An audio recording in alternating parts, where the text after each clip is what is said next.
Hey, help support the show by joining the Patreon or becoming a YouTube member. Also hit that like button to subscribe if you want more Cavs-focused content. This is not how anybody envisioned the season ending for the Cleveland Cavaliers, but this is the ending that we got. A game 5 performance that in the first half was solid. Cavs came out in the first half. It looked like they were, or at least the first quarter and a half, looked like they were going to take care of business. And then in the last few minutes of the second quarter, the Cavs just went cold. And that coldness did not end until maybe late in the fourth, but honestly, it even extended until late in the fourth. There are going to be a lot of theories, a lot of hot takes, a lot of people sounding off about what the Cavs should do this offseason, what moves should be made. And I get it. The Cavs are coming off of 2 very disappointing playoff runs. Last year, very much due to injury. This year, slightly due to injury, but really, I think the shooting just went off the rails for this Cavs team, and that's not the first time that's happened. So there are some things to examine with this group about what is just unfortunate luck. You got cold at the wrong time, and it ended up biting you in the ass. You got injured at the wrong time, and it ended up biting you in the ass. And what is something that you just have to make a move to change, right? You know, are certain players, should they not be here? You know, and there's going to be a lot of conversation to be had here. I think it's going to be important for the Cavs to not overreact to this. They have to react. They have to do a couple of things to help them get through injuries, especially. One of those things is they need a real backup point guard. Right now, I guess Ty Jerome's the closest thing we have to a backup point guard. They don't have a handle off the bench that they trust. They don't have a facilitator off the bench that they trust. They are in desperate need of that, right? Like if you could get Michael Conley on this team, I think that would be a huge deal for you, right? Like they need a real backup point guard, because when Darius isn't in there and you're playing against a team like the Pacers, and the Pacers aren't the only team that's going to do this to you now that the Pacers were successful with it. When you're playing a team like Indy who's going to press you full court and their shots are dropping enough to where they have the energy to do that, then you're going to need more than one handle on this team that you trust. Donovan Mitchell's handle is cool, but it can't withstand that. You need another handle on this team. So getting a real backup point guard for Darius Garland, I think should be priority number 1 in the offseason. You have shooters off the bench. I think you need a facilitator. Also, it's one of the things that helps you play so well with your bigs is when you have a true point guard out there. Jared Allen didn't really get a ton of minutes today with Darius Garland. It makes sense that Jared was pretty much ineffective from the field today. So I think that's an adjustment that the Cavs will need to make. Now, do the Cavs need to just straight up trade Jared Allen, Darius Garland? I think absolutely not on Darius. Darius is the only point guard you have. I think not having enough point guards is a part of the problem for you, especially against Indiana. And trading Darius Garland makes you point guardless. I think that's a horrible idea. Maybe is Jared Allen expendable to get a point guard? That might have to be a conversation that you need to have, right? Max Strus, who I thought played well for the most part, didn't have a good game 5, but we were really asking far more out of Max Strus than what we should have been asking to begin with here in this series. Like, there's a lot that we can point to and play hindsight 2020 about if Kenny should have done this or if Kenny should have done that. There's going to be a lot of hindsight 2020 coaching, but the reality is the Cavs shot 25% from 3 today. It's hard to win in today's NBA when you're shooting 25% from three and the other team is consistently over 40. The Indiana Pacers shot 42.9% from the three. You shot 25. That was the story in game one. That was the story in game two. That was the story in game four. That was the story in game five. I know some people don't like hearing it because we want to blame it on whatever we came into this series wanting to blame shit on, but that's the jarring number. The Cavs were sub 40 from the field. Now you can say, could the Cavs have played with more effort and energy? Sure.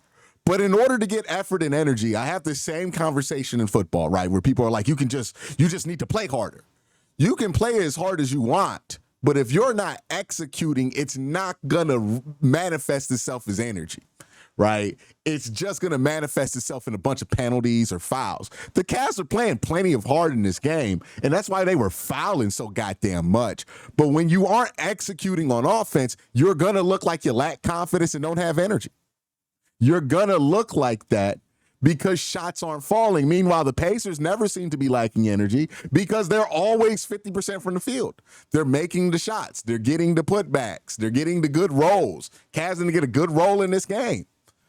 It is what it is. When you shoot sub 40, you're just going to look like shit. And the Cavs have shot horrifically in this series. And look, some of this can be explained by the fact that Indiana played great defense. And I think that's part of it. I'm not going to discount what Indiana did. Indiana was more ready for this series than Cleveland was. That showed itself on the court. No doubt about it. They deserve the congratulations. They deserve to feel good. I think they could get to the finals, realistically. They're playing some of the best basketball in the NBA right now. They're playing far better than their 50-win record says. But that being said, their defense wasn't that great. There were plenty of open shots for the Cavs. There were plenty of good looks for the Cavs. There were plenty of good lanes to drive through that the Cavs got into.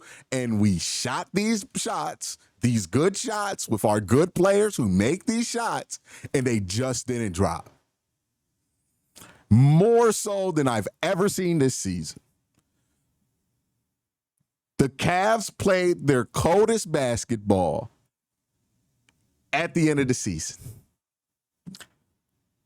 I don't know what to blame that on. If you want to make the argument that there's not enough playoff risers here, Donovan Mitchell's a huge playoff riser. Donovan Mitchell's one of the greatest playoff risers of all time. He shot like shit in this series. Like, we can make this about playoff risers, but even the guys who were rising in the playoffs didn't make shots. Donovan was 8 of 25 today. Not the first time he put up poor shooting splits, like collectively. And I think this had to do with the fact that the Cavs really, like, they've been together for a year, but this is the first time all season they look like a team that has been with Kenny Atkinson for a year, because when shit got really tough, you can see it. Indy had an identity to roll back on, and the Cavs just don't. The Cavs need to figure out what their identity is offensively, what their identity is going to be defensively. They need to figure out and understand who they are, because that was a huge difference. Indy, they get backed into a corner. The Cavs start making some shots. They go back to what they are. They try to run pace. They start running up and down the court. They go back to the type of basketball they like to play, and they play it. And they were able to make shit happen. The Cavs, shit didn't start dropping for them. Shit started to get shaky. We had no home to go to, no identity to go to. What's our identity? Is it just give the ball to Donovan Mitchell and get the fuck out the way? He's a great player. He's not a good enough player for that in the playoffs. So we just abandoned whatever our identity looked like it was during the regular season when shit got shaky, and we didn't have anything to lean back on. Need to establish an identity. I think in order to establish that identity, you're probably going to have to get a significant backup point guard on this team. I know Ty Jerome technically is a point guard, but he's more of a two guard than a point guard the way he likes to play. Or at least you need to get somebody that has a handle here. And you need to establish what your identity is going to be defensively, offensively. This is definitely a disappointment. You know, I don't want to shit on everything that the Cavs did in the regular season. There will be no shortage of people willing to do that. I'm just going to not do that because this didn't look like the team that we saw all regular season. Hell, this didn't look like the team we saw in Miami. I mean, the shooting, I don't know what happened. You can explain going from 45% to 38%. That's because Indiana's playing good defense. From 45% to 28%, I can't explain that. And I know somebody's going to try to offer an explanation. That person's wrong too. Nobody can really explain it. You didn't get any shots down. You couldn't make shots. Some of these shots were open, looked good, just rolled out. Like, what the fuck, man? I was watching this game, and it felt like a religious experience to me because it felt like God just said, it ain't your year, Cleveland. This is for somebody else. Like, it felt like that. Not saying that was the case, obviously, but it certainly did feel like the ball was rolling in for one team every time they needed a roll, and it wasn't rolling in. And when that's the case, it's hard. It's hard. The Cavs tried, but it's hard. This is unfortunate. There's obviously a lot of soul searching the Cavs are going to have to do. There's going to be a lot of moves the Cavs are going to make. We'll see if they keep Isaac Okoro on this team. We'll see if they keep Ty Jerome on this team. Max Strus, probably somebody who's going to be up for discussion to move. Jared Allen, the most movable piece in the starting lineup right now, right? Like, I don't think you lost this series because you couldn't rebound. Like, the rebounding seemed fine for most of the series, especially when Jarrett and Evan were in the rebounding battle. The Cavs only lost it by one rebound. I know some people are going to come into this saying the Cavs got bullied. The Pacers bullied them. They're soft. This didn't feel like soft. Cavs won the rebounding battle in the series total, I think. So that's not what let you down. And I don't think Jared Allen is the reason things went down. But if you're looking at a piece that can move, unfortunately, it is Jared Allen. Because you do have Evan. You can't get rid of Darius. He's the only point guard you have on the roster. You can't get rid of Donovan. You can't get rid of DeAndre. You need the bench scoring and the size as a wing. Like, you're looking at Isaac, Ty Jerome, and Max Strus, and Jared Allen. Those are the four pieces you can move. I think it's going to be important, just like last season, not to overreact to this. Understanding, too, that the East looks like it's going to be a lot weaker over the next couple of years with the second apron hitting a lot of teams, including Boston. Unfortunately, Boston also dealing with the Jason Tatum injury as well, which is a confirmed torn Achilles. So you don't want to just tear it down and try to rebuild while your picks all belong to Utah. You want to take a deep breath after the season and really find some pivotal answers about what your identity is when things get tough. What are you going to lean back onto? And how are you going to alleviate the ball handling pressure from Darius Garland? Darius had 5 turnovers in this game. He's the only guy who could bring the ball up. So if you're wondering where the flaws are on this roster, you got to find them out. It's going to be Kobe Altman's job to be able to patch some of these holes while keeping the team intact. This is not how anybody wanted the season to end. And there's not a right way to react to it. I want to emphasize, I have how I'm reacting to it. There's not a right way. Some people are going to respond to this by screaming, yelling, cussing out, and demanding everybody gets fired. Some people are going to go the other way and say nothing needs to be changed. Some people are going to be in between. Some people are going to dismiss the Cavs forever. Some people, this is going to make them root for the Cavs even harder. There's a lot of different ways you can go with it. Nobody enjoys being in this place right now. Nobody does. But if we're talking about a team that, like many people said during the regular season, the Cavs need to experience more adversity to be successful in the playoffs. Well, you experience the adversity. Let's see where it takes you next year. You know, can Evan Mobley learn from this? Be better. Darius Garland learn from this? Be better. Donovan Mitchell, I don't really need him to be better. He was amazing in this series. You know, what adjustments does Kenny Atkinson make? You know, this was his first series, his first real series as a playoff head coach. You know, a series in the second round, he got outcoached. He got outmaneuvered by Rick Carlisle. Not the first time Rick Carlisle's outcoached somebody. Rick Carlisle's really good, but you got outcoached by Rick Carlisle. What does Kenny learn from this, right? It's easy to discount the benefits of being able to learn and get better in a situation like this where you feel awful. But the hope is that the Cavs, the core members of this team that will be here next year, will learn from this, get better, and hopefully we do a team like Indiana did us next year. That's really where the Cavs are. Tough spot. Tough spot. I mean, there are a million different adjustments people could suggest. There are a million different things. Like, when you shoot sub 30 for a whole fucking series from three, when you're under 40% for a whole fucking series from the floor, you're just not going to win. I don't care what adjustments you make. I don't care who you put in. If you're not shooting above 40%, if you're not shooting above 30% from three, you're not going to win the game. 70% from the foul line, it's not going to happen. It's not going to happen. I don't care who you're playing. You're not going to win that series. And I don't know who they could have adjusted, put in, that could have changed that. You know, some of the names I'm hearing, some people were like, oh, Tristan could have played. That's not going to change the field goal percentage. I've got the argument about, what's his name? Craig Porter Jr. That's not going to change the field goal percentage.